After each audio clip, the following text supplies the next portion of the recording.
Bueno, mis hermanos, entonces vamos a entrarle con más detalle, ¿verdad? A los contenidos que quiero compartir con ustedes hoy.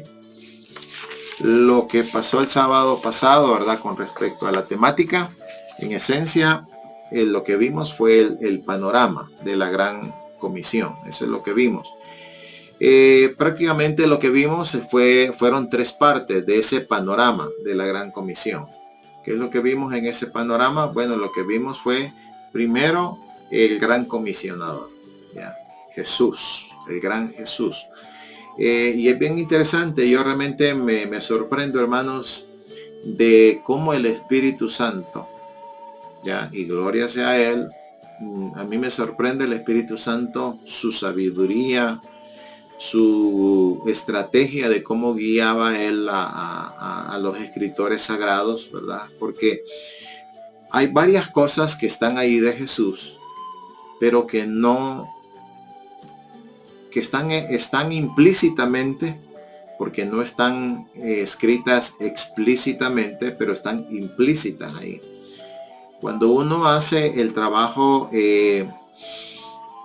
exegético, hace bien el proceso, usted hace bien el análisis del texto, analiza el peritexto, analiza el contexto general, hace su trabajo, ¿verdad? Como exégeta.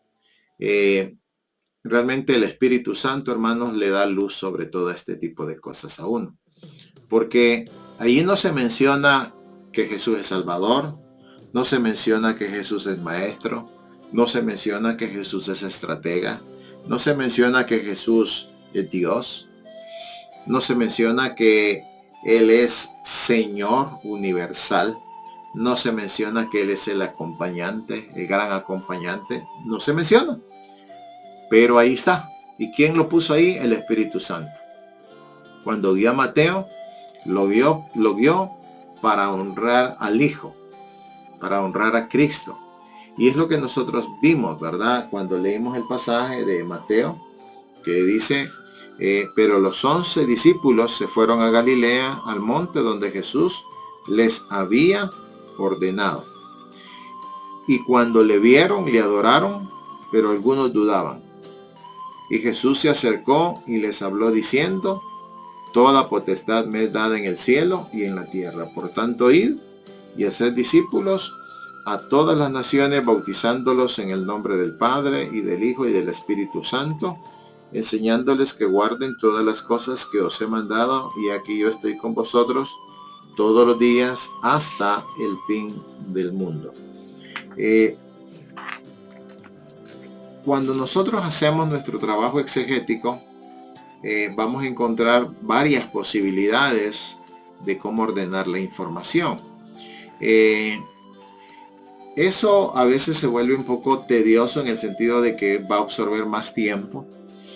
Pero si usted es un buen exégeta, ¿verdad? Dedicado, consagrado, que ya entendió que su rol es importante como comunicador del mensaje de Dios, y usted pues se toma su tiempo, va a ir ordenando la información y se va a dar cuenta que le pueden salir incluso 3, 4, 5, hasta más bosquejos de la misma parte que está trabajando. Y entonces, y no tiene que desperdiciar eso, al contrario, ordene la información y téngala ahí y luego empiece a ver si hay algo de todo eso que el Espíritu Santo le va a iluminar sobre cosas que están ahí y que usted puede sacar otro bosquejo más. Yo de todo lo que hago siempre guardo la información porque siempre me salen muchas cosas. Usted va a dar cuenta que entre más avanzamos ahorita, hay una parte ahí que vamos a ver hoy, que está ahí también, pero sale con otro formato. Pero ahí está. Entonces, cuando hablamos del panorama de la Gran Comisión, porque así se le llama, ¿verdad? La Gran Comisión. Y entonces en el documento que ustedes recibieron, si lo leyeron, ahí dice, ¿por qué la Gran Comisión es grande? Bueno, es grande por el comisionador, porque quien hizo la comisión es el mismo Señor Jesucristo, el mismo Hijo de Dios. Él dio la comisión de ir a ser discípulos. Así que por eso es grande, por su origen, por el comisionador. Y claramente, ¿verdad? ¿Quién es ese comisionador? Pues es bien interesante que ahí se presenta a Jesús como el gran Salvador. ¿De dónde sale que ahí está Él como gran Salvador? Por su nombre, Jesús. Jesús significa Salvador. Así que Él aparece en el escenario, ¿ya? Como el gran Salvador. Aparece también como el gran Maestro, porque estos discípulos que el Señor les ordenó que se fueran para Galilea, donde se iban a encontrar en ese monte, esos discípulos tenían un maestro. Y ese maestro les había enseñado también que los discípulos reconocían su liderazgo, reconocían su enseñanza como una bendición para sus vidas, y ellos obedientemente se van a Galilea para reunirse con su maestro. Así que si habían discípulos, había un maestro. Y el maestro ahí en este pasaje de Mateo 28, 16 al 20, el maestro es Jesús. Pero aparece también como estratega. ¿Por qué? Porque Jesús les ordenó que se fueran para Galilea.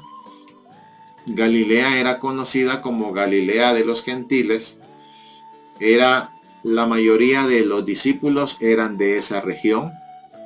Recordemos que recién había pasado la muerte de Jesús y la resurrección. Jerusalén estaba en un shock de todo eso que había pasado. Los discípulos estaban temerosos porque los podían matar a ellos porque habían andado con Jesús. Así que eran como de la pandilla, ¿verdad? Que estaban expuestos a que también los pudieran apresar y matarlos. Pero Jesús estratégicamente les dice: váyanse para Galilea. Los está regresando para su tierra, donde ellos conocen. Ahí hay un ambiente más tranquilo.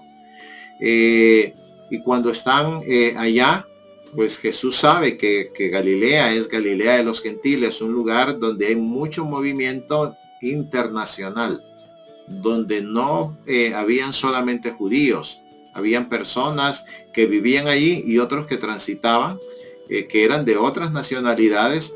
Así que estratégicamente Jesús los lleva ahí para que cuando Él les diga: vayan y hagan discípulos a todas las naciones, ellos comprendan mejor de qué les está hablando.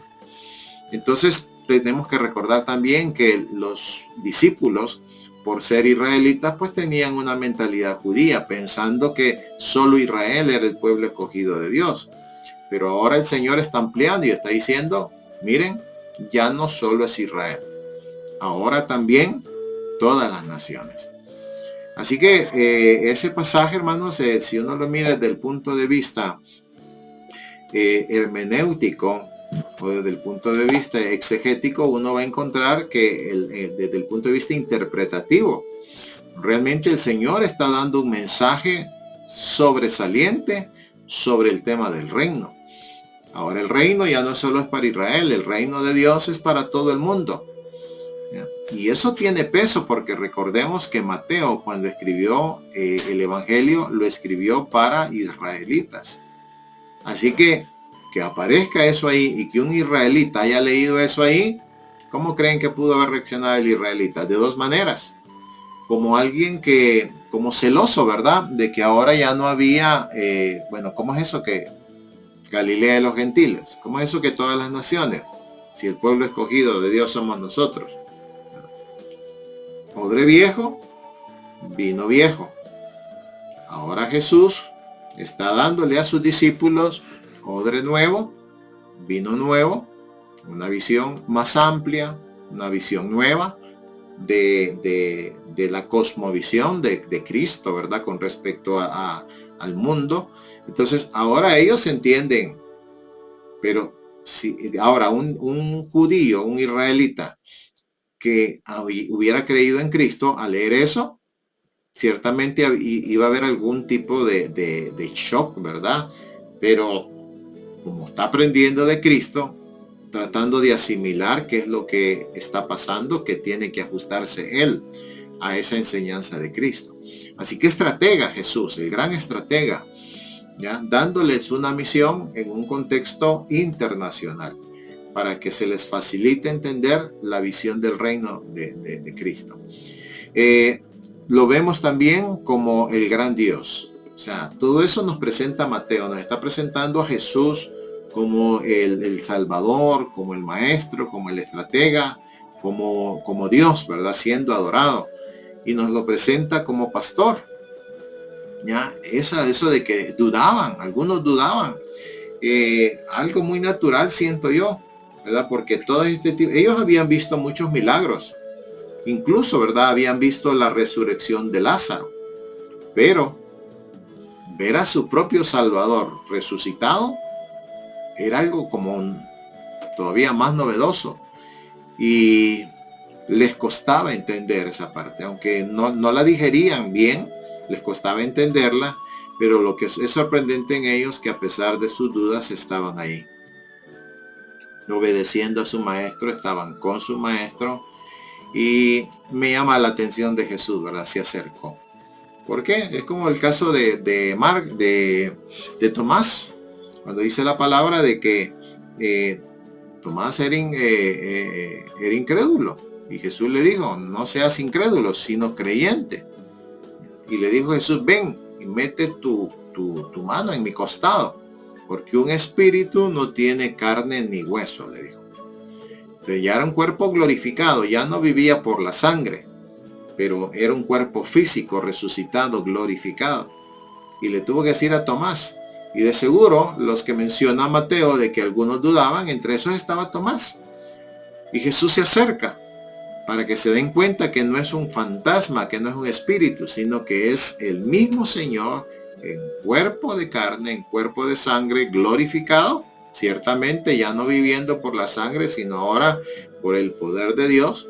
Ahí estaba, corroborando la fe de ellos, confirmando la fe como gran pastor, viendo las necesidades internas de sus discípulos, y él se acerca amorosamente como pastor.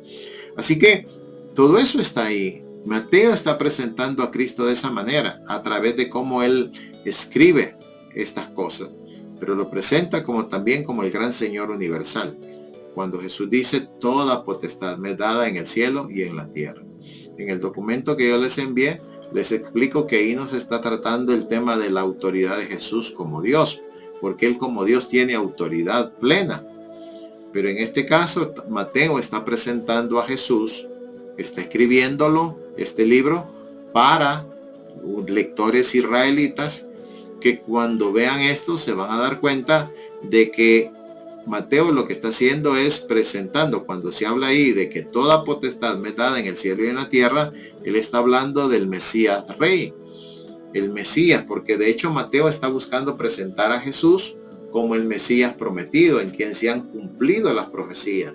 Por eso cuando ustedes leen Mateo, al principio dice, para que se cumpliese lo dicho por el profeta. Menciona otro detalle de Mateo y luego dice, para que se cumpliese lo dicho por el profeta. Porque es lo que, al escribir esto, como es un documento escrito para israelitas, él quiere que cuando ellos lo lean se den cuenta que lo que estaba profetizado en el Antiguo Testamento se está cumpliendo o se ha cumplido en Cristo. Así que aquí viene un detalle más de parte de Mateo, es como un cierre donde lo está presentando como aquel de parte de Dios, ¿verdad? Que está recibiendo la autoridad como rey de Israel, como Mesías, ¿ya? Para que ellos puedan creer en él. Y entonces esta es Jesús aclara que esta autoridad, la palabra ahí dice potestad, pero la palabra en el griego es la palabra que tiene que ver con la autoridad. En la Biblia aparecen dos palabras para potestad. Una que tiene que ver con un poder explosivo, ¿verdad? Algo así como un toque de poder donde ocurre un milagro. Y la palabra dunamis, por ejemplo, esa es la que aparece en Hechos 1:8, donde dice recibiréis poder, dunamis. Pero en este caso, la que aparece es la palabra exousia, que tiene que ver con autoridad.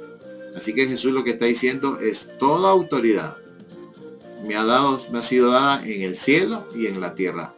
¿Dónde tiene autoridad Cristo? En todo el universo. Él es el que manda, Él es el Señor, Él es el Rey de Reyes y el Señor de Señores. Así que claramente, imagínense, Jesús dice eso y luego les da la comisión ¿cuál tendría que haber sido la reacción inmediata de los discípulos? No hay dónde, ¿verdad? Obviar esta ordenanza. Si Él es el Señor, Él es el Rey. No hay manera de no hacer lo que nos está diciendo. Así que eso es profundo, ¿verdad? Que esa declaración, Mateo lo está presentando como el gran Rey, como el gran Señor universal, como el gran Rey.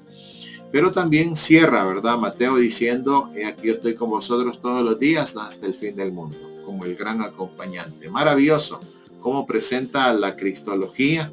Aquí Mateo, ¿verdad? Cómo presenta a Cristo. Sin decirlo, lo dijo. Interesante. Ahí está Mateo presentando a Jesús. Y hermanos, como predicadores, saquémosle provecho. Cuando usted predique, cuando mencione a Jesús, mencione alguna cualidad de Él, como Hijo de Dios, como Salvador, como Señor, como Maestro. Siempre ensanche el panorama acerca de Cristo. Mateo era estratégico en eso. Pablo en sus escritos, que son varios, ¿verdad? Era estratégico en esa parte. Siempre hablaba de Jesús. Cuando usted lea, fíjese en esos detalles. Habla de Jesucristo y luego algo más de Jesús. ¿Por qué? Porque él sabía de que esos documentos no solamente los iban a leer en su momento personas creyentes, iban a ser leídos por personas no creyentes. Así que cuando usted predique, algo puede decir de Jesús para inyectarle fe a través del evangelio a la gente. Entonces aquí está Mateo, presenta, ese es el panorama, ¿verdad? Primero el gran comisionador, pero luego presenta los grandes comisionados, los grandes discípulos. Son grandes estos tipos, no era porque solamente porque estuvieron con Jesús. De hecho, eso era una cosa maravillosa, sino por el efecto que tuvo Jesús en la vida de ellos. Y yo creo que también tiene que ver la disposición que ellos tuvieron también, porque recordemos que cuando Jesús comienza a hacer el reclutamiento de sus discípulos, eran gentes ocupadas, ¿verdad? Pedro, Juan, sus hermanos, Jacobo, todos ellos eran pescadores. ¿Y qué pasó, verdad? Vengan en pos de mí y os haré pescadores de hombres. ¿Qué hicieron ellos? Dice la palabra, dejando al instante. Las redes le siguieron. ¿Ya? Entonces dejaban sus barcos, dejaban su trabajo por seguir a Cristo. Pedro, después que habían pasado, imagínense, casi 3 años, Pedro le dice, Señor, nosotros lo hemos dejado todo por ti. ¿Qué recibiremos? Una pregunta, ¿verdad? Que pareciera muy interesada, pero al final Pedro cayó en la cuenta. Bueno, el Señor nos está llamando a hacer algo donde definitivamente ya no vamos a poder regresar a nuestros trabajos seculares. ¿Cómo nos vamos a sostener? ¿Qué vamos a recibir? Y Jesús amorosamente les dice, yo les asigno un reino. ¿Ya? Eso era profundo, porque no solamente era el asunto futuro, les asigno un reino. ¿Cuál reino? El reino de Dios. ¿Qué es lo que estaba poniendo en las manos de ellos el Señor Jesús? El reino de Dios, su reino, que tenían ellos que llevar y extenderlo. Así que entre muchas de las enseñanzas que Jesús dio, les dijo, el que haya dejado a padre, a madre, a mujer o a hijos por causa de mí y del evangelio, así lo dice un evangelio y en el otro dice por causa de mí y del reino de Dios, dice recibirá 100 veces más en esta vida y en el futuro la vida eterna. ¿Ya? ¿Por qué 100 veces más? Porque si deja a su familia terrenal, va también a encontrarse una familia espiritual mucho más grande. ¿Ya? Si allá tiene una familia donde usted tiene un papá o una mamá que tiene una casa y lo reciben, ahora tiene cientos de hermanos que tienen casas que lo pueden recibir a usted. ¿Ya? Entonces, Jesús les dice, yo les asigno un reino. Le estaba diciendo, miren, en este reino ustedes van a encontrar lo que ustedes necesitan. Yo personalmente, hermanos, he tenido que vivir eso. Creo que algunos de ustedes también como ministros han vivido eso. En algún momento han tenido que dejar todo. Yo lo tuve que dejar todo. Yo tenía un negocio que era funcional en El Salvador, me daba dinero y yo lo dejé todo. Yo me vine para Guatemala sin nada. Yo dejé todo. Pues las cosas que teníamos se las dimos a una hermana que tenía necesidad y a ella le equipamos su casa. Lo único que traíamos nosotros en el microbús era una caja con unos libros una bicicleta chiquita de uno de nuestros hijos, un cuadro de una pintura que yo me había ganado de un conferencista alemán que él las hacía, eso y la ropita, solo eso traíamos para Guatemala. Lo dejé todo y he visto la mano del Señor. Ya les asigno un reino. El Señor se encarga de proveer. Por eso aquellos, ¿verdad?, que en algún momento están dentro del ministerio para lucrarse, que en esencia esos son falsos ministros, ¿verdad? No son ministros de Cristo. Esos, y la gente lastimosamente cae. Por eso es bien duro cuando a veces hay buenos siervos sinceros que aman a Dios, aman la palabra, aman la santidad, buscan vivir correctamente, aman a la iglesia, quieren servirle bien. Y hay hermanos dentro de las iglesias que son duros con sus finanzas, ¿ya? Hay gente que a veces no da las ofrendas, no dan los diezmos. Todo eso son deficiencias de discípulo. No han aprendido de que la vida cristiana en el reino de Dios hay principios de vida, ¿ya? Y que hay un compromiso directo con el siervo de Dios, ¿verdad? Pero ahorita no voy a hablar de eso. Pero a lo que voy es la parte de cómo es que Jesús, a la hora de hacer su ministerio con los discípulos, produjo una calidad de discípulos y ellos tuvieron algo que ver en su disposición de decirle sí al Señor Jesús. Y el Señor los tuvo ahí, los preparó, los formó. Y si ustedes notan los valores que tuvieron esta gente, discípulos obedientes, como Jesús les ordenó, así se fueron ellos para allá. Obediencia, cosa que incluso hoy día a muchos no lo quieren hacer. ¿Ya? Quieren llamarse cristianos sin obedecer a Jesús. Dicen que son creyentes y no obedecen a Jesús. Entonces quieren tener a Jesús como Salvador, pero no lo quieren tener como Señor. Cuando realmente Jesús primariamente es Señor, es el Señor que se encarnó para venir a ser nuestro Salvador. Entonces, no es posible que nos quedemos con Jesús como Salvador y sin verlo como Señor. Bueno, pero el punto es que obedientes, discípulos adoradores, gente que se postra delante de Cristo. Hoy la gente, hermanos, en los templos, ya incluso los pastores mismos tenemos culpa de eso. No le enseñamos a la gente a arrodillarse. Demos libertad en los templos, de que la gente se arrodille, que se postre, y la postración es con el rostro hacia el piso, ¿ya? Y de enseñarle a los hermanos que hacerlo físicamente no es malo. Ciertamente es malo si dentro del corazón yo no estoy postrado delante del Señor. Porque por eso Jesús cuando habló, ¿verdad? Este pueblo de labios me honra, pero su corazón está lejos de mí. ¿De qué sirve la honra de labios si en el corazón uno realmente no tiene interés en obedecer al Señor? Igual es arrodillarse, igual es postrarse. Si yo no estoy postrado primero en mi corazón, rendido al Señor, va a ser un fariseísmo más, que fue lo que el Señor Jesús señaló, ¿verdad? Allá se paran en las esquinas, aparentando que son espirituales. ¿Y qué dice el Señor? De cierto digo que ya tienen su recompensa. ¿Cuál es la recompensa? Lo que la gente opina de ellos. Pero ¿qué opina el Señor? Están reprobados. Entonces, hay que enseñarle a la iglesia eso.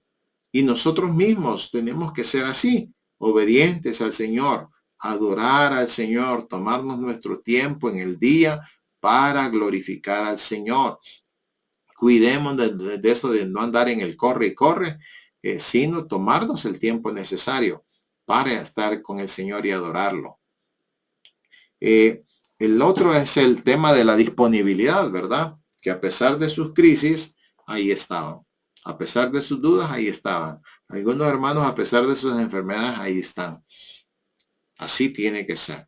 Esforzado. Ciertamente van a haber momentos que el Señor mismo nos va a decir, quiero que reposes, quiero que descanses, porque te amo, tu cuerpo. Yo sé que tiene un desgaste, necesito que descanses. Así que, y hay que entenderle al Señor esos tiempos. Y aproveche esos tiempos como tiempos de refrigerio espiritual. Cuando yo estuve en que me dio el COVID, yo estuve ahí en el hospital 7 días, 9 días, y yo los aproveché, hermanos, como no se imagina. Yo pasaba en la cama todo el día, casi todo el día orando. Era por ratitos que ponía tal vez algún video en YouTube, alguna predicación o música cristiana, pero el doctor nos decía, acuéstese hacia abajo y aprendimos a estar acostados hacia abajo. Entendíamos que era una manera mejor de tratar la enfermedad. ¿Y qué podía hacer en esos momentos? Orar. Pasaba platicando con Dios un montón de tiempo. Pero hay gente que en lugar de ver la enfermedad como un tiempo de refrigerio, ¿verdad? Como un tiempo Dios quiere que descanse, que esté con él, orar más, se quejan. Pero es porque eso es el problema de la espiritualidad y de madurez. ¿Ya? ¿Cómo reaccionó José cuando lo vendieron sus hermanos? Con amor, con perdón, con comprensión. Ciertamente le dolió, se sintió triste, pero en su espiritualidad él estaba pensando, Dios tiene un plan. ¿Ya? Pero una persona que no es espiritual, ¿cómo actuaría en una situación como esa? ¿Ya? Qué desgraciado, ¿verdad? Y un montón de cosas más, porque hay carnalidad, no hay espiritualidad. Entonces, a veces el asunto no es la parte externa, el problema a veces es la parte interna, cómo yo estoy en mi vida espiritual. Pero aquí vemos esto, ¿verdad? Que a pesar de sus dudas, ahí estaban con Jesús. Y es interesante que a pesar de sus dudas, Jesús les dio la gran comisión. ¿Ya? Así que a veces nos vamos a encontrar con situaciones donde podemos sentir, ¿y cómo voy a hacer, verdad? Con el sostén económico, ¿cómo voy a hacer para las sillas? ¿Cómo vamos a hacer para esto? A pesar de esas dudas, ya de esas inquietudes, nosotros sigamos. El Señor se manifestará. El Señor es especialista en hacer milagros. Pero ahí estaban ellos, disponibles, reaccionando positivamente a la presencia del Señor. El Señor se acerca, ellos están ahí, se quedan cerca del Señor. Eso tiene que ver con nuestra relación con Dios. Recordemos que en el tema de la conversión, no hay justo ni a uno, no hay quien busque a Dios. El Señor es el que toma la iniciativa, se acerca al ser humano. ¿Y qué tendríamos que estar haciendo nosotros? Acercándonos a Él. Eso es lo que dice Santiago. Acercaos a Dios y Él se acercará a vosotros. De hecho, el Señor nos salvó primariamente para que estemos con Él. Muchos cristianos o no han entendido eso, hermanos, o realmente no han llegado a valorar el tesoro precioso y maravilloso que es el Señor Dios Todopoderoso. Porque el mayor tesoro, hermanos, del ser humano es Dios mismo. Como dice aquel cantante rapero, ¿verdad? Cristiano, dice que él está por el benefactor y no por los beneficios. Eso es algo que uno debe de comprender, algo que debe de entender. Nuestro mayor tesoro no son las bendiciones que nos da Dios. Nuestro mayor tesoro es Dios mismo. Él es nuestro tesoro.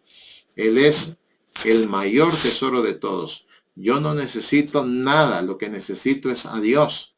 Y Dios, como sabe que yo soy un ser creado por Él y conoce nuestras necesidades que hace el Señor, pues Él mismo se encarga de obrar, dándonos aquellas cosas que necesitamos. Entonces, cercanía con el Señor y escucharlo atentamente, porque cuando el Señor se acercó, inmediatamente les habló diciendo, dice la palabra. ¿Qué hicieron ellos? Prestar atención. Y inmediatamente se pusieron a trabajar. Claramente, ¿verdad? El Señor le dijo, esperen que venga la promesa del Padre. De la Pascua para Pentecostés pasaban 50 días. De hecho, Pentecostés significa 50 y se empezaba a contar desde la Pascua. Para Pentecostés pasaron 50 días. Jesús murió en la Pascua, resucitó al tercer día. Dice la palabra en Hechos que él pasó 40 días con los discípulos hablándoles sobre el reino de Dios. Así que pasó 40, después de los 3 días de que él murió y resucitó, más 40 días habían pasado 43 días cuando él fue ascendido a los cielos. Pasaron una semana nada más los discípulos sin que hubiera venido el Espíritu Santo. El día 50, el día de Pentecostés, el Espíritu Santo descendió y ahí se inauguró la iglesia. Fueron investidos del poder de lo alto y comenzaron a testificar, ¿ya? Y el boom que vino, ¿verdad? La gente empezó a creer, los israelitas, estamos hablando de la gente israelita primero, gente que empezó a creer y empezaron a reunirse como iglesia. Estamos hablando de muchas cantidades, 5,000, 3,000. Eran mega iglesias las que se estaban comenzando ahí. Entonces, nosotros vemos ahí que el comisionador es la persona más grande, es nuestro Señor Jesucristo, pero nos da un modelaje, hermanos, de los grandes discípulos, de cuál debe ser el resultado de ese discipulado. El discipulado, en esencia, hermanos, no es para que la gente tenga más conocimiento. De hecho, Pablo dice que el conocimiento envanece, pero el amor edifica. El conocimiento no es malo, pero si yo no lo canalizo para volverlo práctico, me puede volver una persona envanecida, una persona que yo conozco y que menosprecio a los demás porque yo conozco, tú no sabes esto, pero yo sí sé.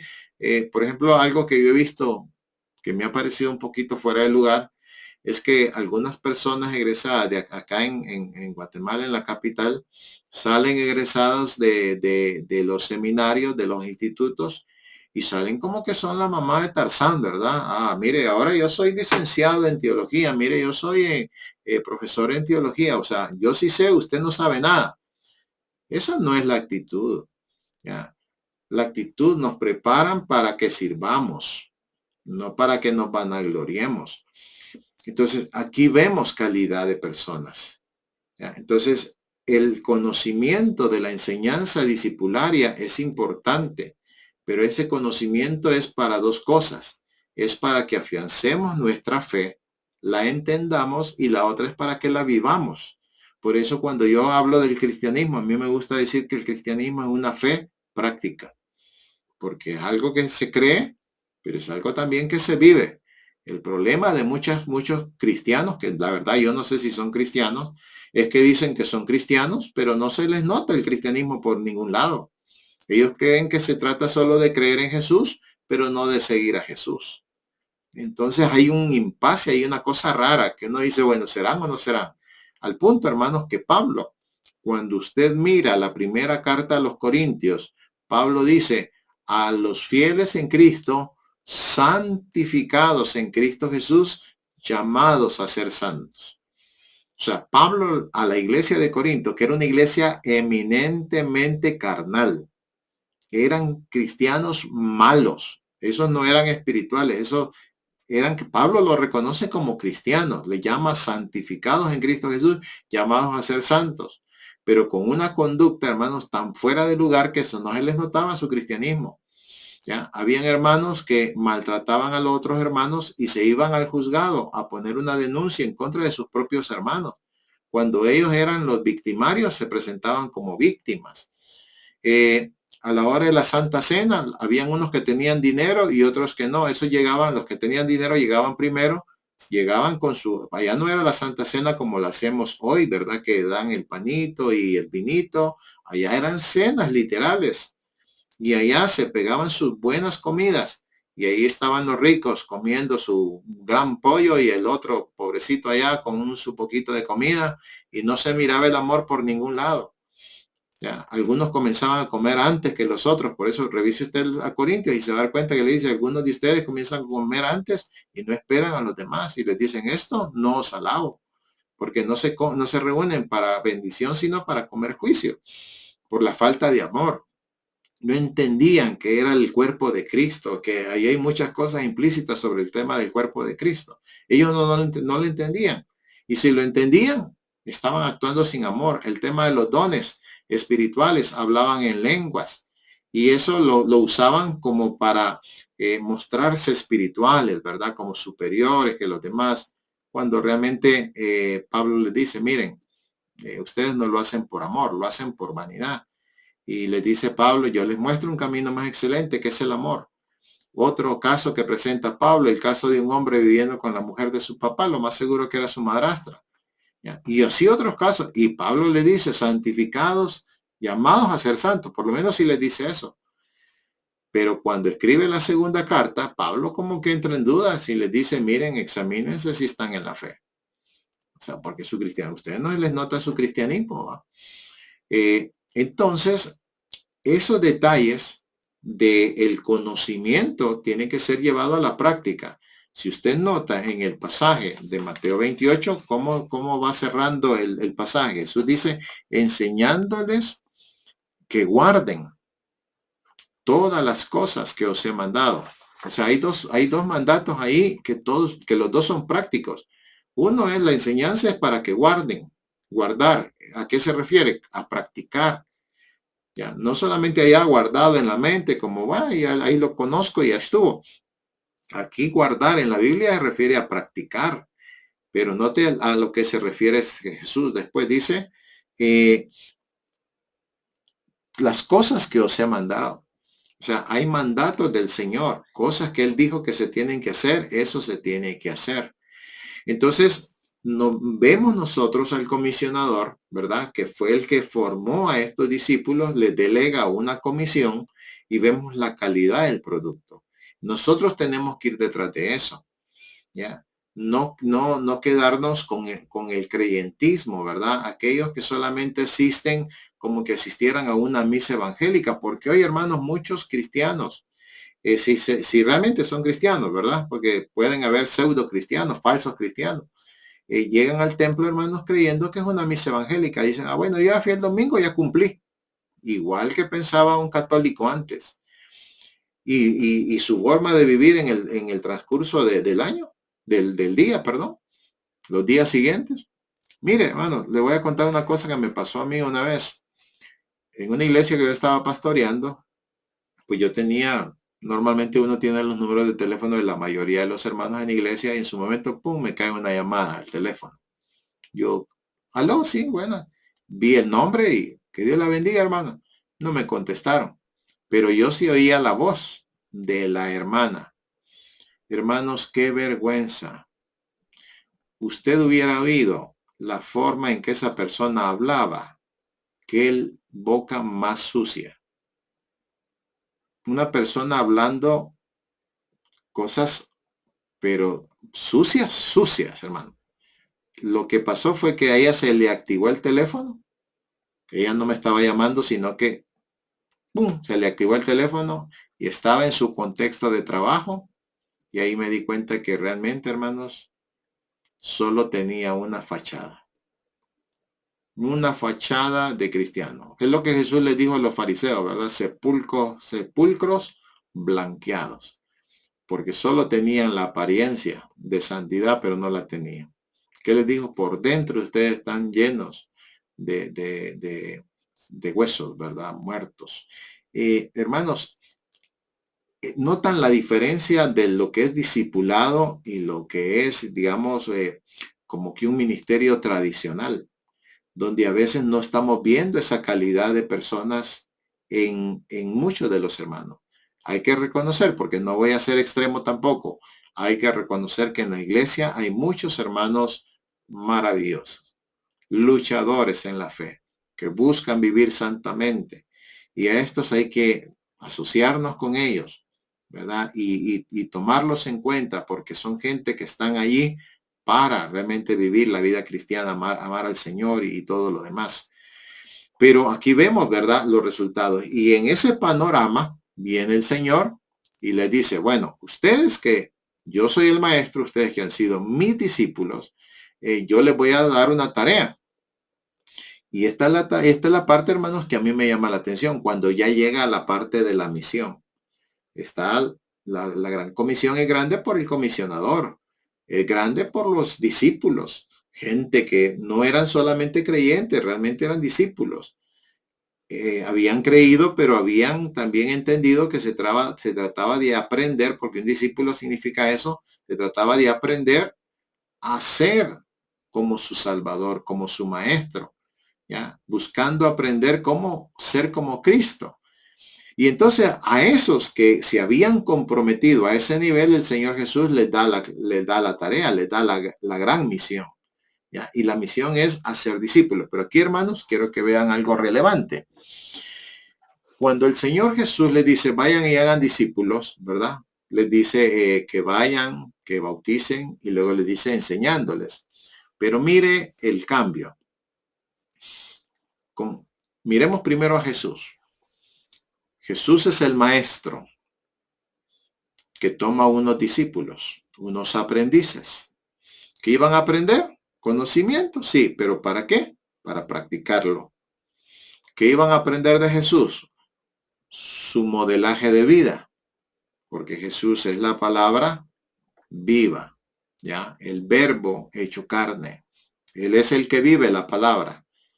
Ahí tenían en Jesús dos formas de enseñanza.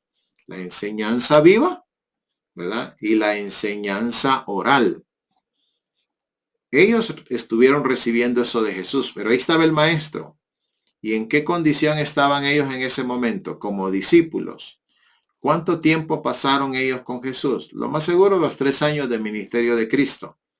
Pero note, hermanos, que en la gran comisión, ¿qué le dice el Señor Jesús? Enseñándoles. ¿En qué los convierte a los discípulos? Los convierte en maestros. El problema de hoy día, hermanos, es que muchos quieren ser maestros sin haber sido discípulos de Cristo. Hay muchos que quieren enseñar la Biblia sin estarla viviendo. Y eso no debe de ser así. Porque estos discípulos que estuvieron con Jesús vieron el modelaje, recibieron su enseñanza oral y ellos ¿qué hicieron?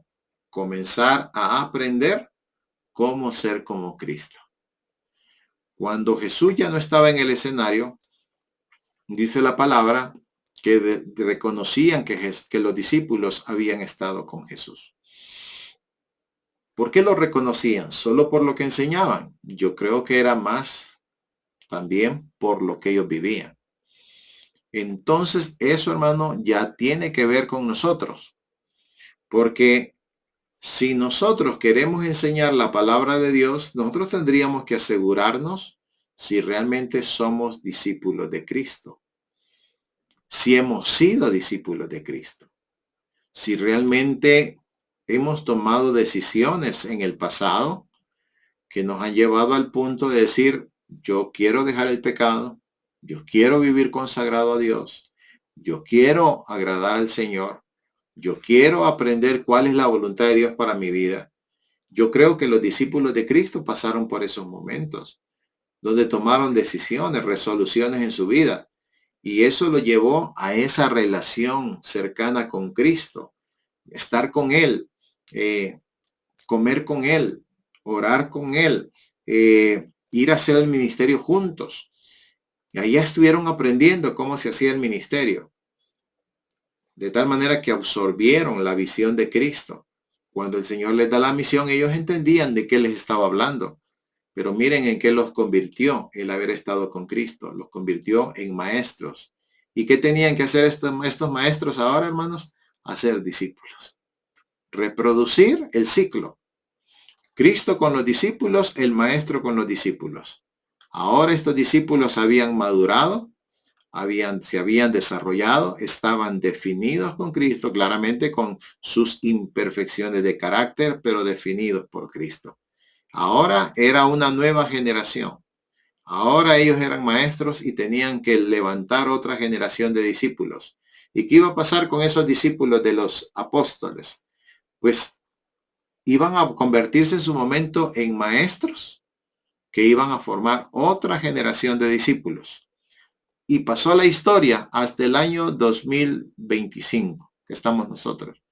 Y ahí está usted y yo. Y entonces el punto aquí de reflexión, hermanos, es ¿dónde estamos nosotros?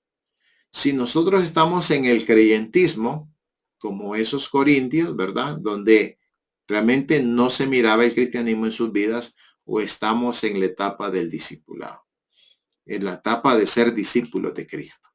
Si usted y yo podemos decir, hermano, mire, realmente yo siento o yo considero que yo ya di el paso de ser un discípulo de Cristo, pues hermanos, ahora afinemos, ¿verdad? El tema del carácter cristiano, que así como estos eran obedientes, que eran adoradores, por ahí vayamos haciendo el perfil. Yo soy una persona obediente a Cristo. Yo soy un adorador de Cristo. Yo soy una persona disponible para Él. Es decir, que si se trata de priorizar irme a la playa con un compromiso del reino de Dios, yo priorizo el reino. Que si se trata de que, mira, vámonos a dar una vuelta por ahí, pero usted sabe que tiene una reunión de líderes Pues yo priorizo la reunión de líderes. Entonces, usted va como que sondeando ahí dónde están sus prioridades. ¿Ya? Si usted está dejando que las cosas urgentes le absorban el tiempo que usted debe dedicarle a las cosas prioritarias. Entonces, usted ya va definiendo eso. Ellos habían hecho como que esa reflexión y habían tomado decisiones. Yo aquí estoy dispuesto para ti. Cercanos con Cristo. Ya. Escuchando la palabra, porque quiero saber la voluntad de Dios para hacerla. Si usted está ahí, hermano, yo considero que el Señor lo convierte a usted en un maestro, porque es una persona que está cerca del Señor, está cerca de la palabra del Señor, que está buscando ser como Cristo. Y entonces, ¿qué dijo Pablo? Sed imitadores de mí, así como yo de Cristo. Pero yo no puedo convertirme en un discipulador si yo no estoy modelando a Cristo. Eso sería una injusticia para el discípulo y sería una falta de ética para mí. Pero si yo ya sé que yo ya tomé decisiones, que ciertamente fallo en algún momento del día, algo puede pasar, pero ya no estoy buscando el pecado, sino son pecados que van apareciendo ahí por mis defectos de carácter. Si yo ya estoy definido ahí, hermanos, pues el Señor le dice a usted, ve y haz discípulos. El asunto es cuando yo ya llego a este punto hermano Carlos, bueno, está bien. Yo ya, allá está el maestro Jesús, sus discípulos, y los convierte en maestros. Ellos ya como maestros van a ser discípulos. Ahora llego aquí yo. Yo ya he estado con Cristo, he creído en Él. Yo ya me definí por Cristo. Ya tengo una trayectoria en la vida cristiana, con la palabra de Dios, con la iglesia de Cristo. Yo estoy sirviendo y con una proyección hacia el mundo a poder ver cómo gano gente para Cristo. Yo ya estoy ahí. Pues hermano, usted es el candidato del Señor para que vaya y haga discípulos. El Señor lo convierte a usted en un maestro. Y entonces cuando ya llegamos a ese punto surge la pregunta. Está bien, hermano Carlos, pero entonces ¿cómo hago los discípulos? ¿Cómo los formo? Pues allí llegamos al punto donde dice el Señor Jesús. Noten, dice, por tanto, id y haced discípulos a todas las naciones, bautizándolos en el nombre del Padre y del Hijo y del Espíritu Santo, enseñándoles que guarden todas las cosas que os he mandado. Si usted nota, hermanos, prácticamente la misión en esencia, ¿cuál es? Hacer discípulos. La misión no es hacer creyentes, eso tengámoslo claro. La misión es hacer discípulos. Pastores, la misión de ustedes no solamente es predicar la palabra. La misión es hacer discípulos. Eso, hermanos, nos lleva a la pregunta. ¿Quién es un discípulo? Si vamos a ser discípulos, nos lleva a la pregunta, ¿quién es un maestro? Y si aquí hay un maestro y hay un discípulo, ¿qué voy a utilizar para enseñarle? Pues ahí viene el manual, la escritura. Porque cuando el Señor Jesús dice enseñándole todo lo que os he mandado, ¿dónde están esos mandamientos del Señor? Pues están en la escritura. Entonces, aquí está el maestro, aquí está el discípulo y hay un punto intermedio que los une, que es la palabra de Dios.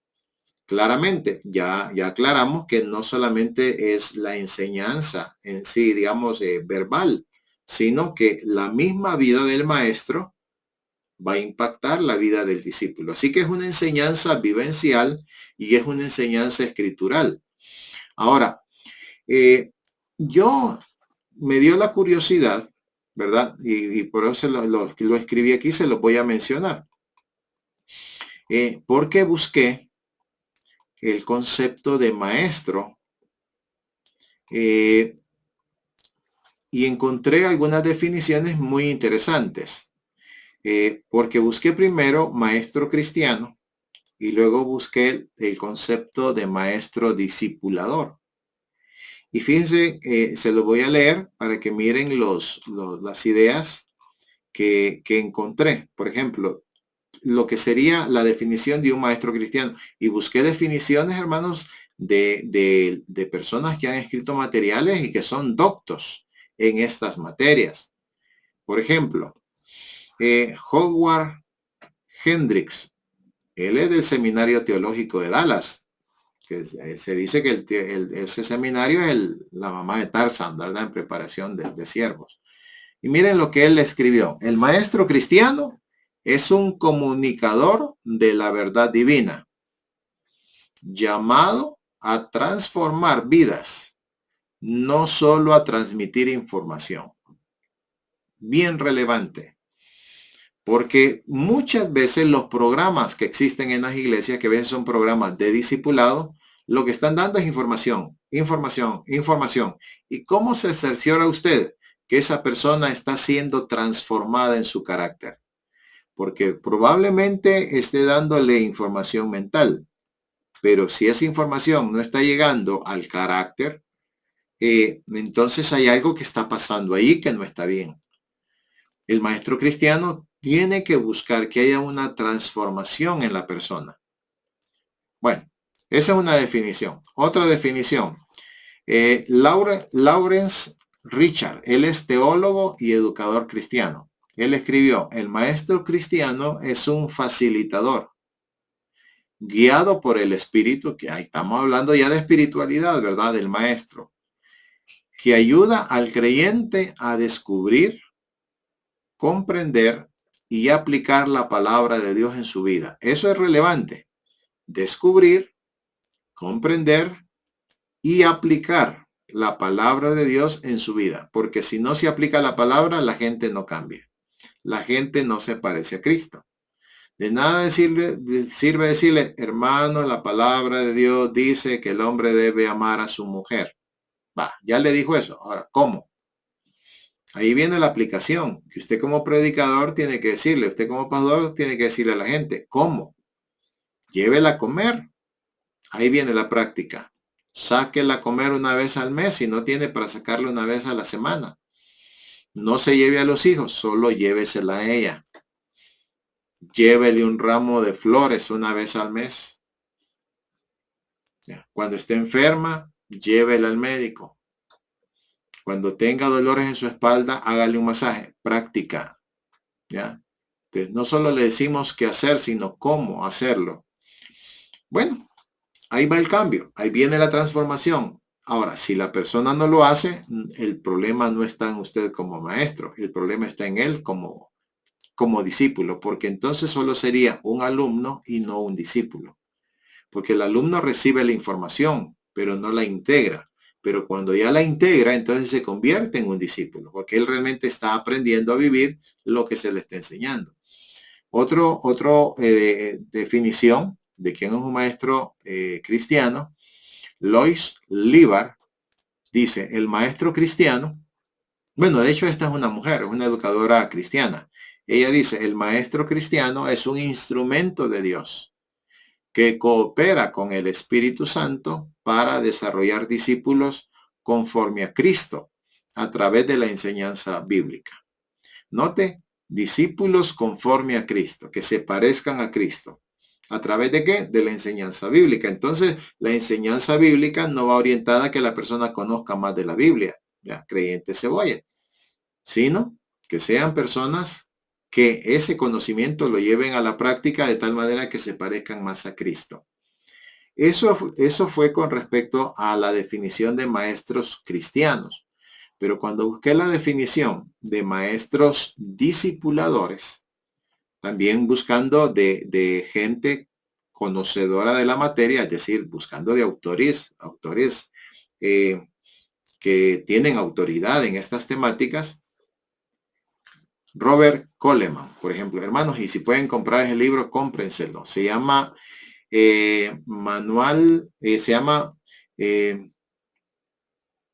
Plan Supremo de Evangelización, se llama el libro.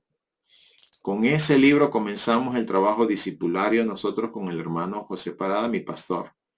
Y es un libro que les traslada los principios. Ustedes que son pastores, y claramente, ¿verdad? Todo aquel que quiera ser discípulos debería leer ese libro, porque ahí están los principios que se usan para desarrollar discípulos.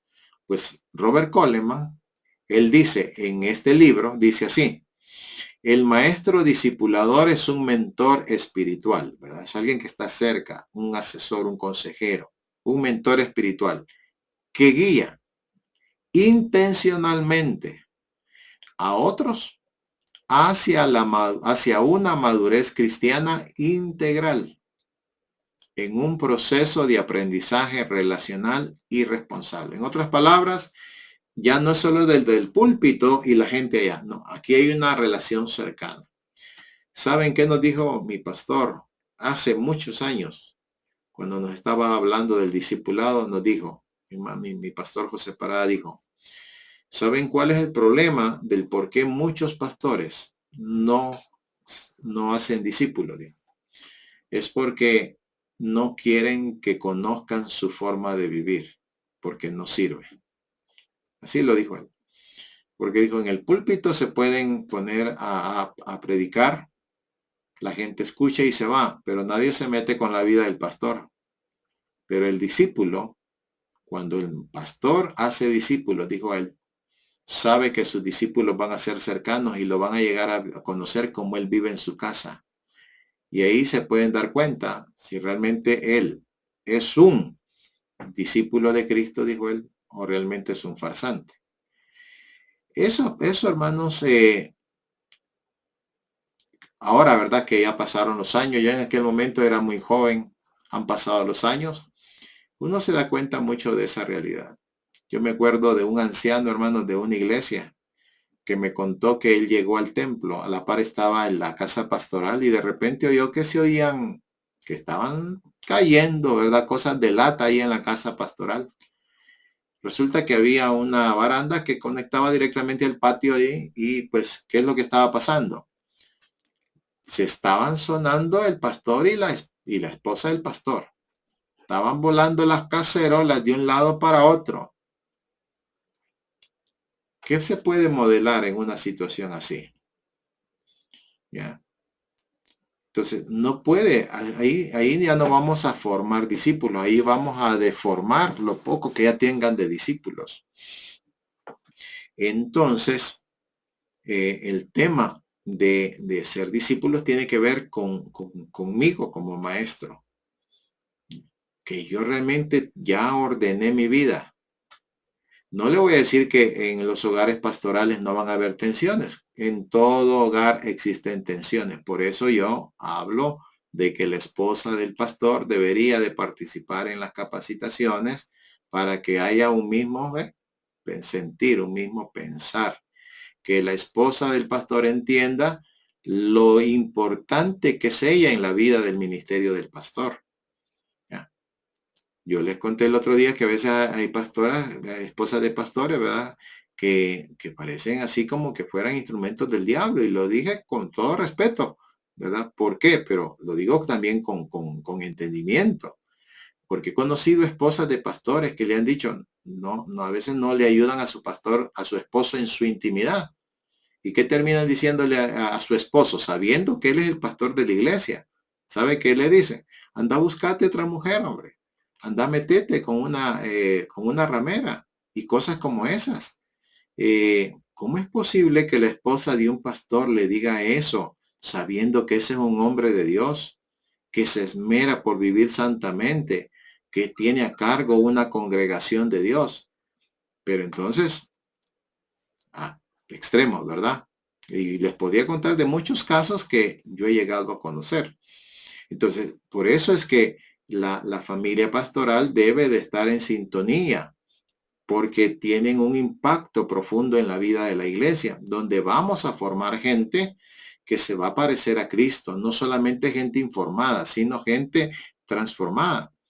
Greg Oden, y de hecho esta información les va a llegar en el documento a ustedes, pero Greg Oden, por ejemplo, dice, el maestro discipulador es un mentor espiritual.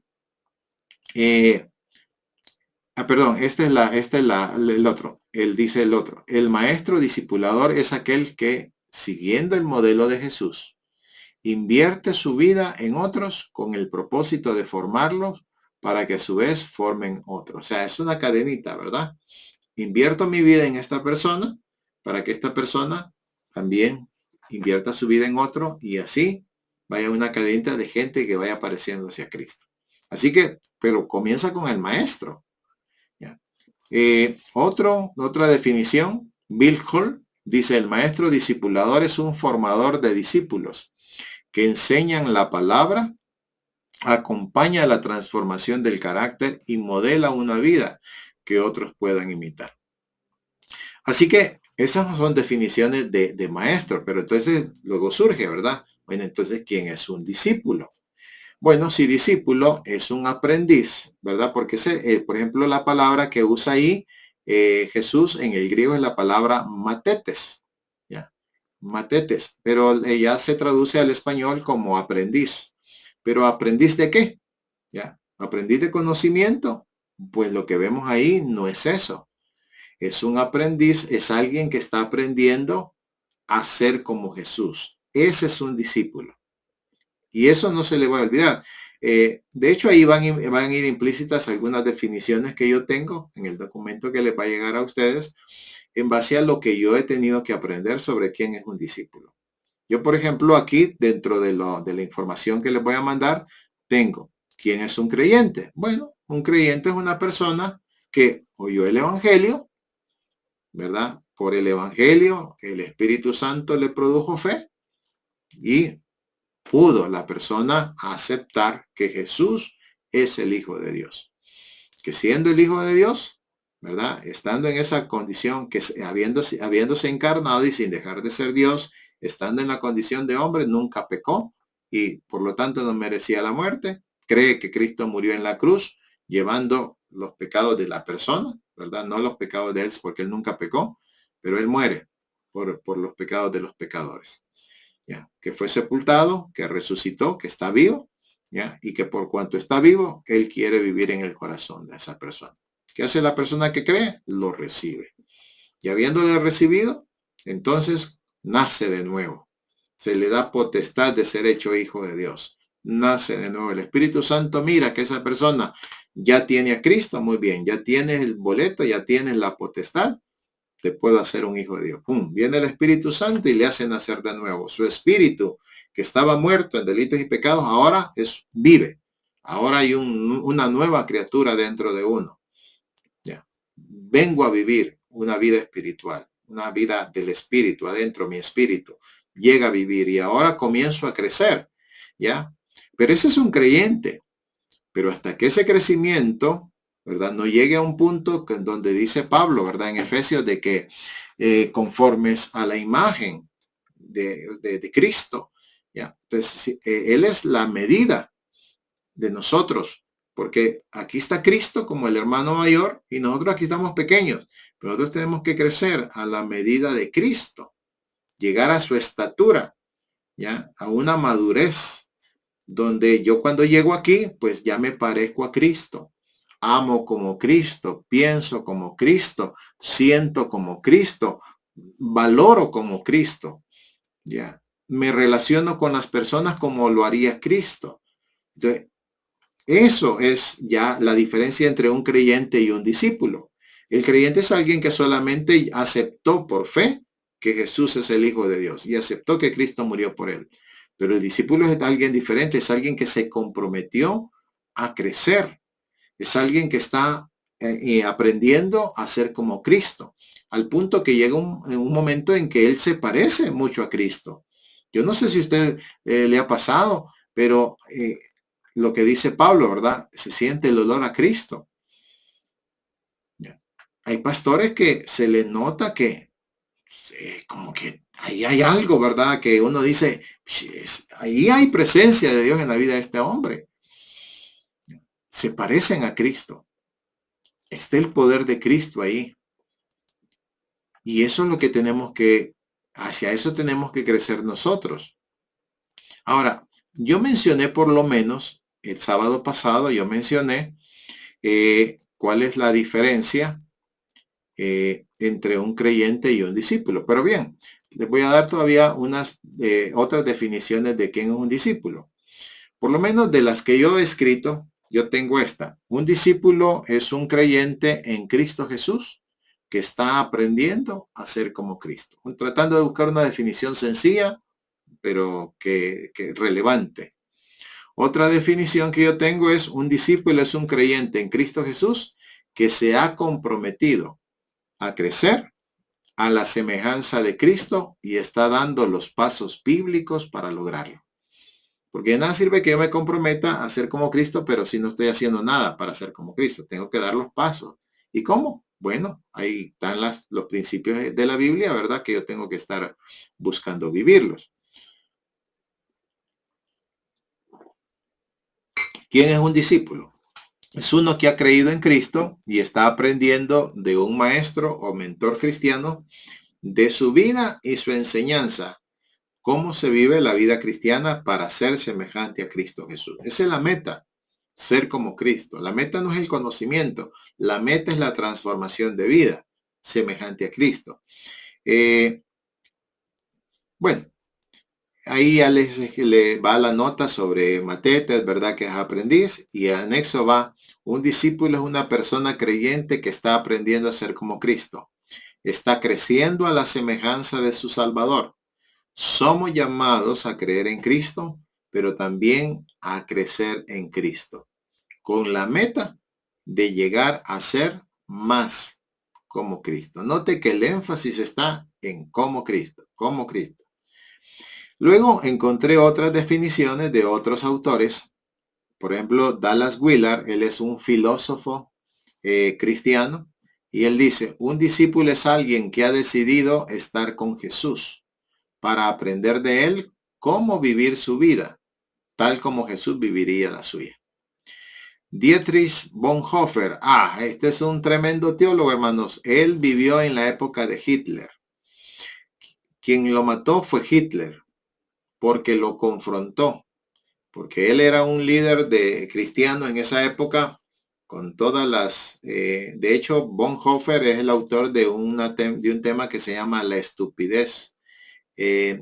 Pueden buscar esa temática en YouTube y se van a dar cuenta de la estupidez de Dietrich Bonhoeffer. Bonhoeffer va todo junto, ¿ya? Y él habla sobre la estupidez, hablando de cómo Hitler en su momento, ¿verdad? Un hombre toma el poder, y la estupidez no tiene nada que ver con la capacidad intelectual, sino con la falta de sabiduría para tomar decisiones, porque las decisiones que tomó Hitler, pues ustedes saben, ¿verdad? Todo lo cruel que fue. Y Dietrich Bonhoeffer lo confrontó, y porque él era un líder de la nación en el área cristiana, y confrontó todo eso que estaba mal. Al final lo metieron preso y lo fusilaron. Lo mató Hitler. Pero él fue un hombre tremendo en su concepción de la vida cristiana, y él escribió acerca del discípulo. Dijo, el discípulo es aquel que responde al llamado de Cristo, le sigue obedientemente y se somete, oiga esto, al camino de la cruz. Eso tiene peso, hermano. Porque yo el otro día dije que algunos están pensando que Cristo lo que ofreció fue una almohada, pero él lo que ofreció fue una cruz. ¿Ya? Negarse a sí mismo, que la carne quiere vivir, porque la Biblia dice que la carne está crucificada, pero no está muerta, está agonizante, ¿ya? Quiere vivir todavía. Y está ahí, ¿verdad? Queriendo, pero nosotros tenemos que hacer morir la carne, llevar la cruz, negarnos a nosotros mismos. A veces hay que negarse a cosas no necesariamente pecaminosas, pero que nos dificultan avanzar en las cosas del Señor. Solo imagínese un estudiante. ¿A qué se tiene que negar un estudiante si quiere sacar su carrera? Pues tiene que estar dejando de ver tanto TikTok, ¿verdad? Tiene que dejar de estar jugando tantos juegos. ¿Qué tiene que estar haciendo? Pues en lugar de estar perdiendo el tiempo en todas esas cosas, agarrar sus libros, ¿verdad? Sus cuadernos y ponerse a estudiar. ¿Qué tiene que hacer un cristiano? Noten la ilustración que acabo de hacer. ¿Qué tiene que hacer un cristiano si quiere ser un discípulo? ¿Ya? Negarse a sí mismo. ¿A qué cosa? Bueno, si yo quiero crecer como discípulo de Cristo, en lugar de irme a jugar ahí una hora, mejor me pongo a leer la Biblia y me pongo a orar, negándome a cosas que no necesariamente son pecaminosas, pero me hacen perder el tiempo. Y aquellas que sabemos que literalmente son pecaminosas, pues negarnos. No, la carne quiere, pero no. Tengo que vivir para Cristo. Tengo que ser como Cristo. Ese es el discípulo, ¿ya? Y hermanos, Mario Vega, busqué en una de las conferencias que él dio allá en El Salvador. Mario Vega, la iglesia Lin, él es el pastor de la iglesia Lin en El Salvador. Iglesia Lin en El Salvador es considerada la segunda iglesia más grande del mundo. La primera iglesia más grande del mundo es la iglesia que está en Corea, con el hermano David Cho.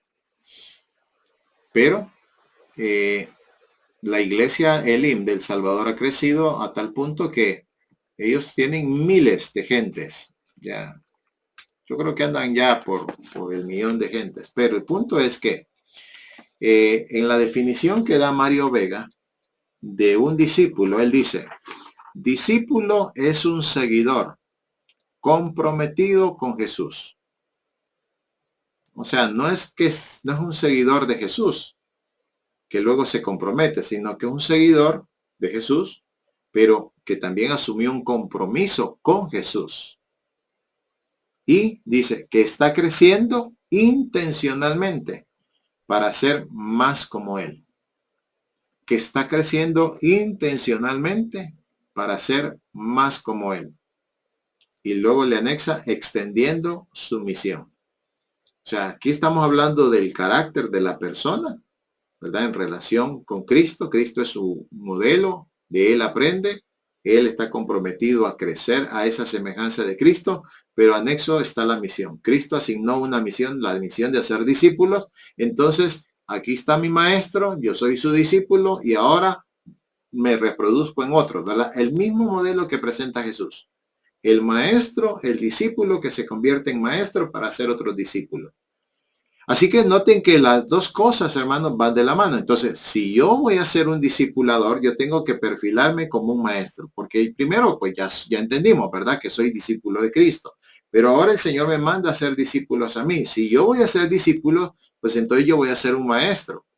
Y ahí ya tenemos unas ideas de qué es un maestro. Bueno, pero aquí tengo un discípulo. ¿Qué tengo que buscar desarrollar en él? Bueno, que sea semejante a Cristo. Cualquier tipo de enseñanza que yo le dé tiene que llevar esa intención. Que él sea más como Cristo en todas las áreas de su vida, hermanos. Que sea como Cristo en su relación con Dios. Cristo tenía su relación con el Padre, su relación con el Espíritu Santo. ¿Ya? Tenemos que buscar que él sea igual que Cristo en eso. Tenemos que buscar que sea como Cristo, hermanos, en su matrimonio. ¿Ya? ¿Qué dice Pablo allá en Efesios? ¿Cómo es Cristo con la iglesia? Es amoroso, es cabeza, la cuida, ¿ya? Usa la palabra para que ella esté santificada, para que cuando Él venga por la iglesia, le encuentre una iglesia santa, sin mancha, ya sin arruga. Él la está perfeccionando. Entonces, ¿qué tiene que hacer el esposo, la esposa? ¿Cuál es el modelo de la esposa para vivir bien en el matrimonio? La iglesia dice que respeta a Cristo, que Él es su cabeza, que se sujeta, ya es obediente. Y ahí va el perfil. Si la gente, hermano, se pierde porque realmente no es diligente en investigar la palabra de Dios para su vida y comprometerse a vivir de acuerdo a la voluntad de Dios. Entonces, el discípulo tenemos que buscar que sea así en su relación con Dios, en su relación de pareja, como padres, como hijos, como abuelos, ¿verdad? ¿Qué dice la Biblia sobre cómo debo de ser yo en esas partes de mi vida? Como trabajador, como comerciante, ¿ya? ¿Qué principios dice la Biblia para mi vida?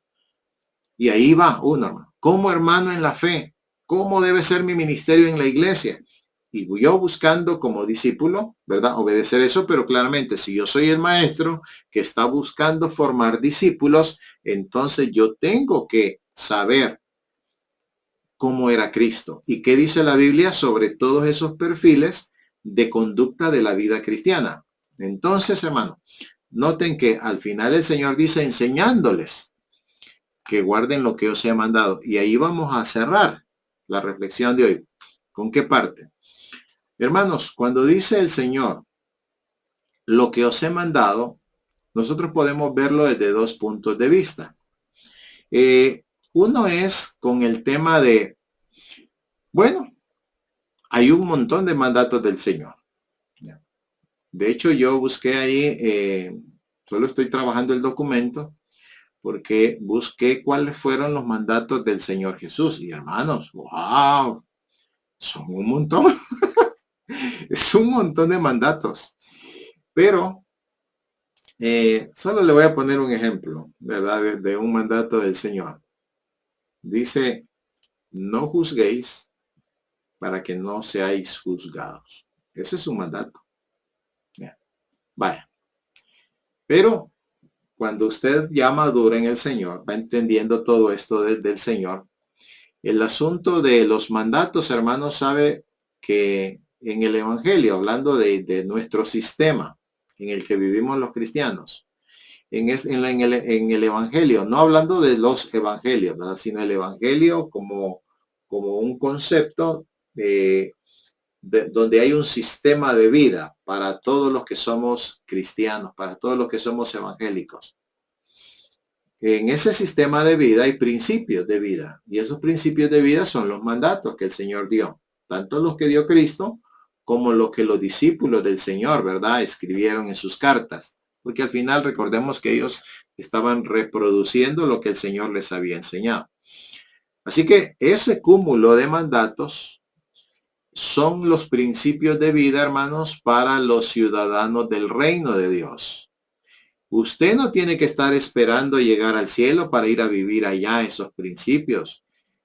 Dice Pedro que nuestra ciudadanía está en los cielos. Allá está nuestra ciudadanía, pero eso es como vengo yo de El Salvador a Guatemala. Yo soy ciudadano salvadoreño. Por constitución guatemalteca, la constitución de Guatemala dice que todos los centroamericanos son guatemaltecos, todos los centroamericanos son guatemaltecos por constitución. Así que yo tengo mi ciudadanía salvadoreña, pero yo puedo venir a Guatemala, pero yo sé que aquí soy extranjero, aunque la constitución diga eso, pues hasta que no me den un documento que diga que yo soy ciudadano, yo me voy a sentir como un extranjero. Si usted viene de Venezuela, o viene de Costa Rica, o viene de Argentina a Guatemala, usted, su ciudadanía es venezolana, costarricense, argentina. Usted viene a Guatemala y usted no es de este país. Usted está en este país, pero usted tiene su ciudadanía allá en su país. Entonces, pero usted ya es ciudadano. No es que cuando regrese a Venezuela, allá va a ser ciudadano. Usted ya es ciudadano. Lo mismo es en la cristiandad. Nosotros desde que nacimos de nuevo, hermanos, nosotros somos ciudadanos del reino de Dios. Somos ciudadanos de la patria celestial. Nosotros ya somos ciudadanos. Entonces, ¿cómo tenemos que vivir nosotros en el reino de Dios? Ese reino de Dios que es espiritual ahora, que está en nuestros corazones. ¿Cómo lo tenemos que vivir? Bueno, siguiendo los mandatos de Cristo. Lo que dice ahí la palabra, ¿ya? Enseñándoles que guarden todo lo que os he mandado. ¿Cuándo tenemos que aprender a vivir eso? Hoy, en este tiempo. Entonces usted tiene que enseñarle a su discípulo que no es mañana, que no es cuando se muere y resucite, que es hoy, cada día de su vida, cada hora de su vida, cada minuto de su vida. Es hoy cuando él tiene que vivir los mandatos de Cristo, porque somos ciudadanos del reino, ¿ya? Y siendo ciudadanos del reino, es aquí donde nosotros, a través de la obediencia de esos mandatos, nos vamos pareciendo más a Cristo. Entonces, usted que es maestro, que va a formar discípulos, tiene que tener claro eso. Por eso yo le decía que esto es importante. Porque si uno lo mira desde diferentes conceptos que aparecen en algunos libros y no entiende el meollo del asunto discipulario, uno va a estar bateando, ¿verdad? Va a estar haciendo un montón de acciones donde no le va a dar a la bola. Y entonces, como me dijo un hermano nicaragüense, mira, hay que tener mucho cuidado de no estar patinando en el mismo lugar. ¿Qué me quiso decir con eso? Que no se trata de solo estar haciendo un montón de cosas y no haber obtenido mayor resultado significativo para el reino de Dios. Entonces, si uno ya sabe de qué trata el asunto, bueno, está Cristo, estoy yo soy su discípulo, yo ya me comprometí con Él, yo ya aprendí de Él, estoy santificado para Él, estoy consagrado para Él, estoy leyendo la palabra para obedecerlo a Él, estoy buscando tener una relación cercana con Él, busco hacer mi tiempo devocional, yo estoy creciendo como discípulo. Muy bien. Entonces yo puedo decir, sed imitadores de mí como yo de Cristo. Muy bien, ya soy maestro entonces. Ahora voy a ser discípulos. Entonces, ¿qué tengo que hacer con el discípulo? Bueno, enseñarle los mandatos. Y esos mandatos son para vivirlos hoy como ciudadanos del reino. Ahora bien, ¿cómo yo puedo esos mandatos, o sea, de esa diversidad de mandatos, hermanos, cómo se pueden sintetizar? Y hay una manera. Y la manera es decirlo así, mire, hay que vivir el gran mandamiento y la gran comisión. Si usted nota el gran mandamiento, cuando le preguntaron a Jesús, ese está en Mateo 22, 37. Cuando le preguntaron a Jesús, Señor, ¿cuál es el gran mandamiento? Dijo él, amarás al Señor tu Dios con todo tu corazón, con toda tu alma, con toda tu mente, con todas tus fuerzas.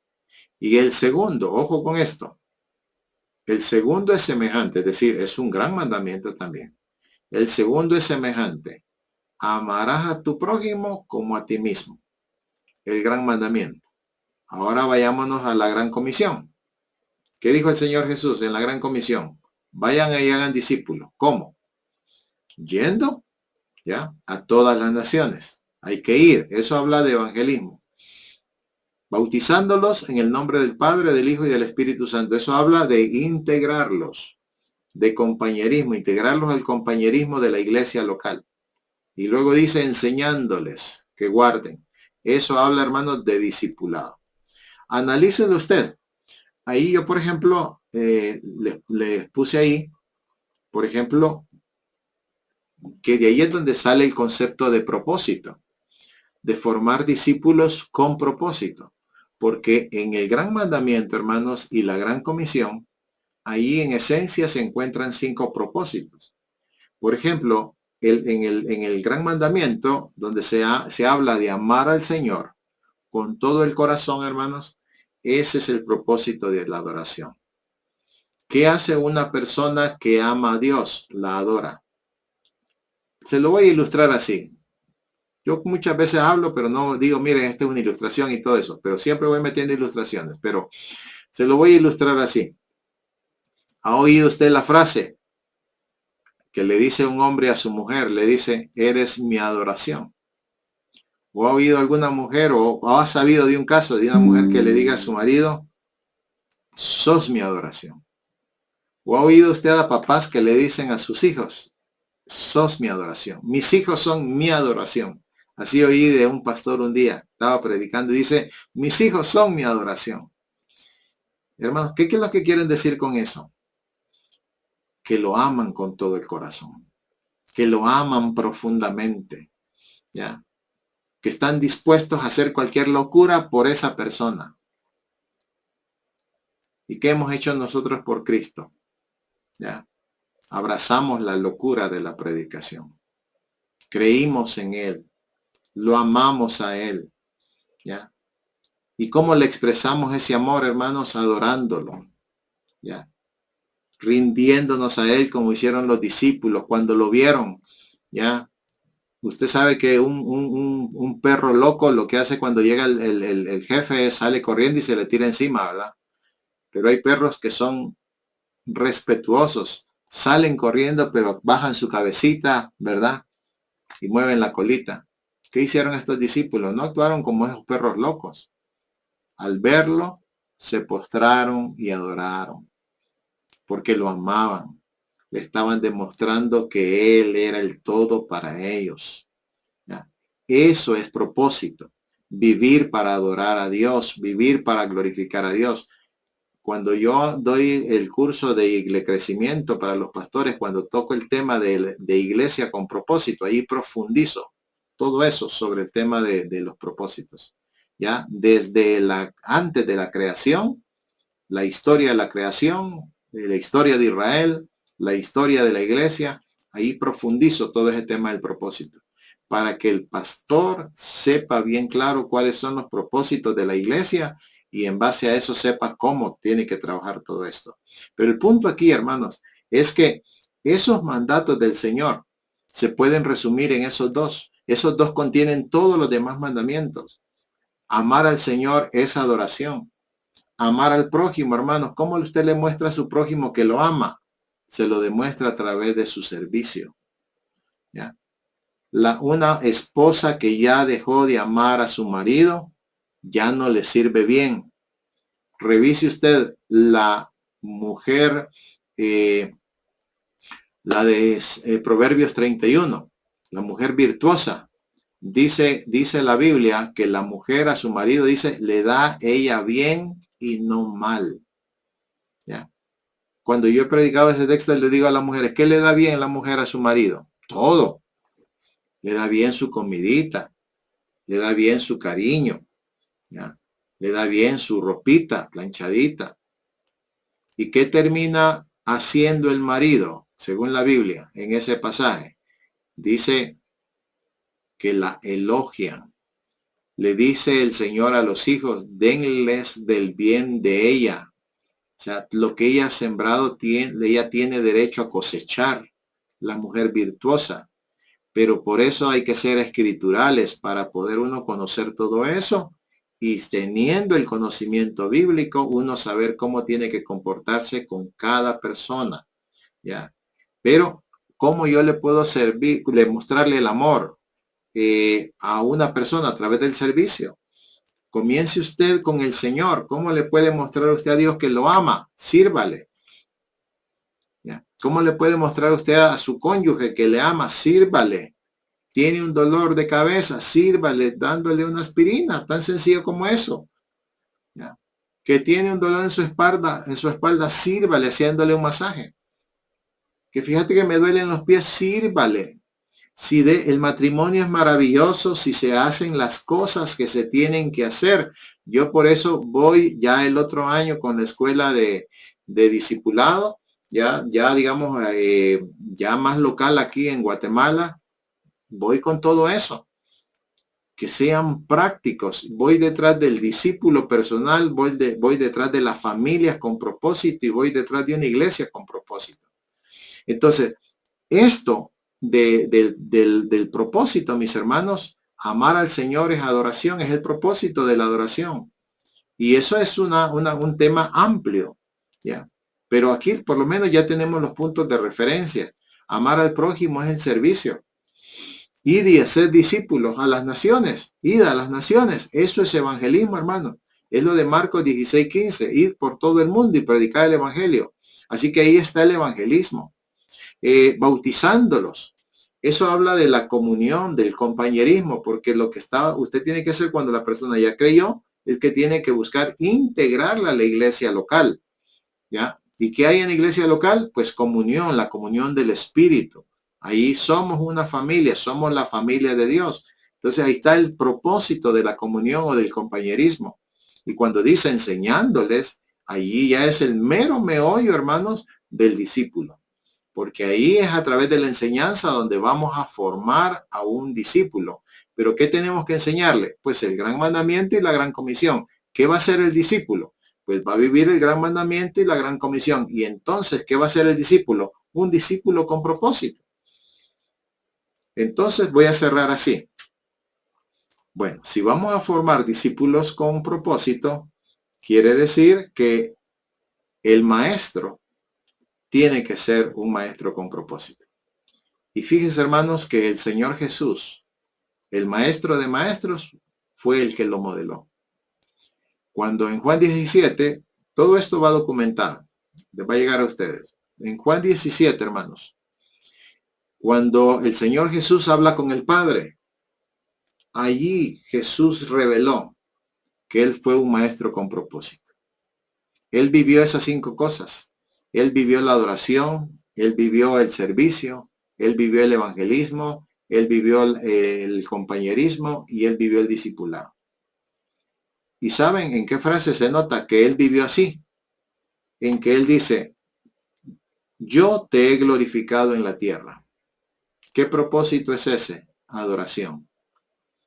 Así lo dice Jesús en Juan 17. Yo te he glorificado en la tierra. Él vivió para adorar al Señor. Otra cosa que dice Jesús, cuando yo estaba con ellos en el mundo, yo los guardaba. ¿Con quiénes estaba Jesús? Con ellos. Compañerismo. ¿Dónde deberían de estar los hermanos? En el templo. ¿Dónde deberían estar los hermanos? En el grupo pequeño. ¿Ya? Estaba con ellos. Ay, hermano, es que mire, yo por ejemplo aquí en la capital es un tremendo caos vehicular.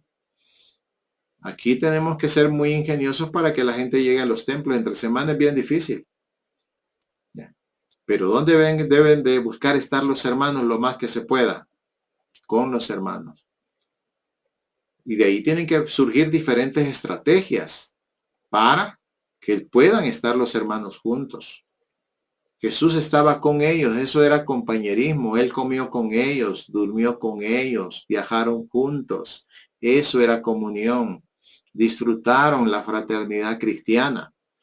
Jesús lo vivió, hermanos, él es el gran maestro, él tuvo una vida con propósito, él fue un maestro con propósito, él dijo, como tú me enviaste al mundo, ahí en Juan 17 lo dije, como tú me enviaste al mundo, así yo los he enviado.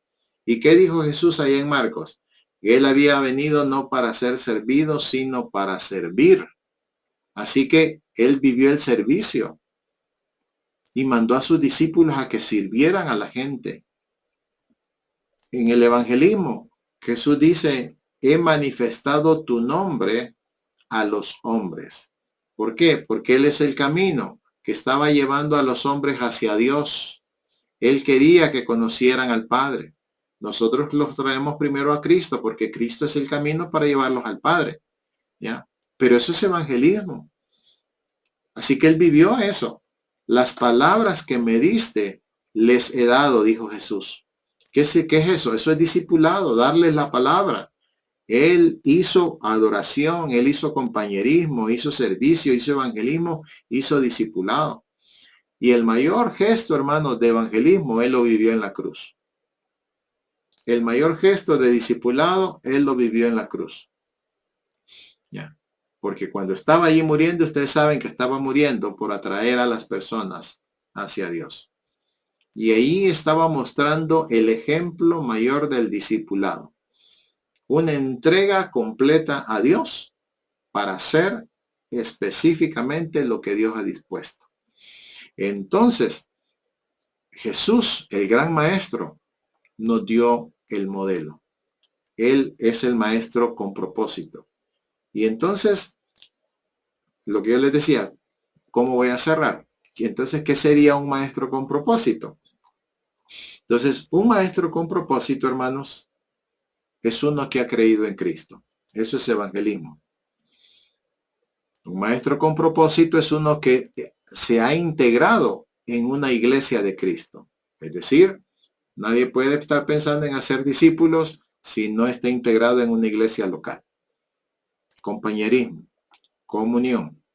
Tercero, es uno que glorifica a Dios en el templo y en su vida diaria. Ese es un maestro con propósito. Ha creído evangelismo, está integrado en una iglesia, compañerismo, está adorando al Señor con la iglesia, pero también en su vida personal, en el diario vivir. Eso es adoración. Es uno que está enseñando la palabra de Dios y la modela con su vida. Eso es discipulado. Y es uno que ha descubierto sus dones espirituales y está sirviendo en un ministerio de la iglesia. Eso es servicio. Ese es un maestro.